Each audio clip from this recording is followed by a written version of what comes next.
Habiter un espace agricole de faible densité. Les espaces ruraux à vocation agricole sont généralement marqués par de faibles densités, moins de 30 habitants par kilomètre carré, mais cela varie d'une région et d'un continent à l'autre.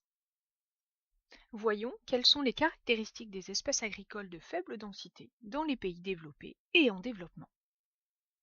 Dans les pays développés, l'agriculture est intensive et mécanisée, avec des rendements élevés grâce à l'utilisation d'engrais, de pesticides et de machines agricoles performantes.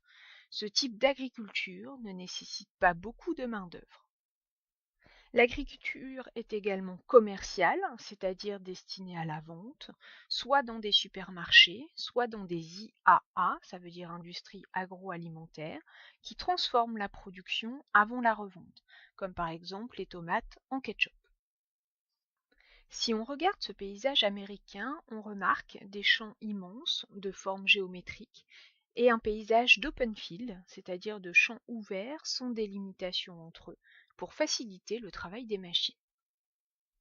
On remarque également une très faible densité, avec un habitat dispersé, isolé, le long des routes.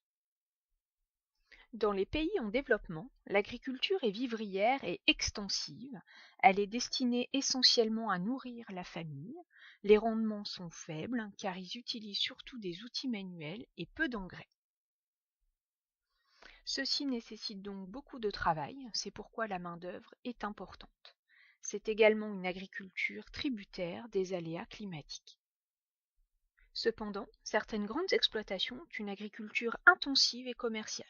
C'est le cas des produits tropicaux comme l'ananas ou la mangue par exemple, destinés aux pays développés. Si on regarde ce paysage sénégalais, on remarque un village groupé au centre, des pistes qui partent du village vers la savane. C'est un village également isolé, éloigné des grandes villes. Pour se nourrir, les agriculteurs étendent les surfaces cultivables au détriment de la savane. De plus en plus de jeunes partent en ville pour trouver du travail pendant la saison sèche ou de manière définitive. C'est ce que l'on appelle l'exode rural.